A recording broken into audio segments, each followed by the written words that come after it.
The sequence begins with the numbers 1, 1, 2, 3, 5, 8, 13, 21, 34, and continues indefinitely. Each number is obtained by adding the last two digits together. If we were to take a perfect or golden rectangle, break it down into smaller squares based on Fibonacci's sequence, and divide each with an arc, the patterns begin to take shape. We begin to see Fibonacci's spiral. The spiral in and of itself is insignificant. Its importance is revealed in where we find it. Take, for example, the sunflower. The display of its florets are in perfect spirals of 55, 34, and 21, the sequence of Fibonacci. The fruitlets of the pineapple create the same spiral based on the sequence. The pine cone does the same. As currents move through the ocean and the tide rolls onto the shore, the waves that bring in the tide curve into a spiral that can be mathematically diagrammed onto a plot at the points 1, 1, 2, 3, 5, 8, 13, 21, 34, and 55. Buds on trees, sand dollars, starfish, petals on flowers, and especially the nautilus shell are formed with this exact same blueprint. With each segment of growth, the nautilus adds to itself one more value on Fibonacci's scale. This blueprint can be seen around us on a small scale every day, but the greatest example of all is directly above our heads. At an average of 100,000 light years across, even the spiral of the galaxies above us are formed with the exact design that the tiny shell is formed. This sequence, or blueprint, appears to be the trademark of a designer, a proof of a creator.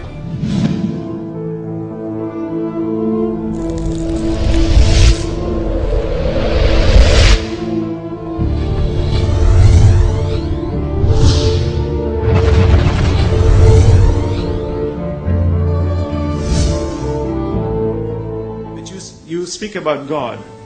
We call Allah God. What is Allah? Allah, from the Islamic perspective, means the God, the absolute, indivisible God. The Holy Quran says, Qul huwa Allahu ahad. Say God is unique, one. Allahu samad. God is independent. Nothing depends. He depends on nothing. Everything depends on Him. Lam yalid. He does not beget, nor is He begotten, nor is He born. This absolute God has no frame of reference. Frame of reference implies something that is bound within time, matter, and space. The problem with these arguments is we keep constantly debating on the issue of bringing God to the relative world. The relative world cannot exist without an absolute creator, and that's the argument. You keep arguing on the issue of God in the relative sense. God is not transient. He is the necessary existent. We are the transient existent.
An absolute cannot be defined, but we understand it indirectly, for this relative universe can never exist without an absolute creator.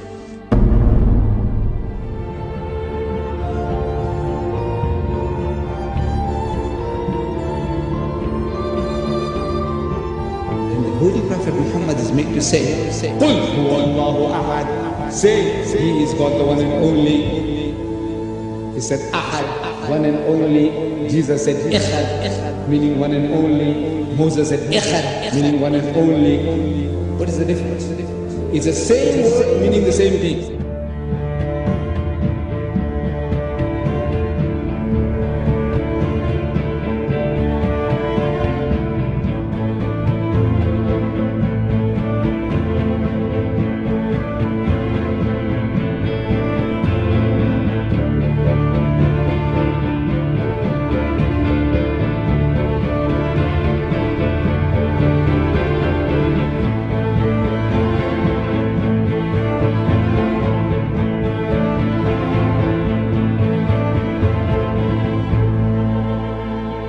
Muhammad could not have known these facts about human development in the 7th century because most of them were not discovered until the 20th century.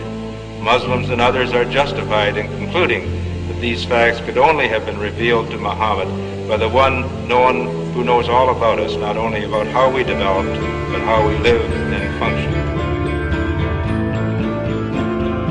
The unity of these three faiths consists in the unity of God.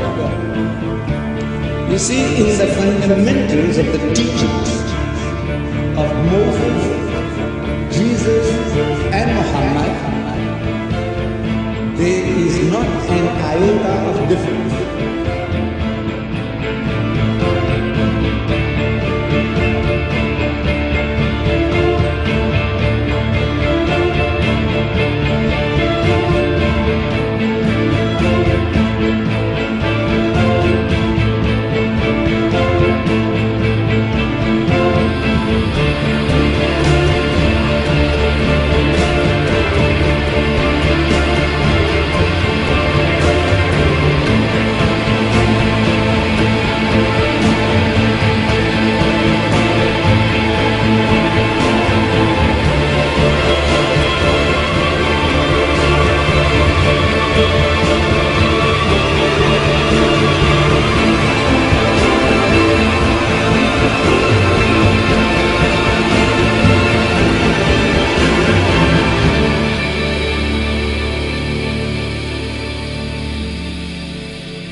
But I have left you a book, revealed by God, the Quran, which is light and guidance.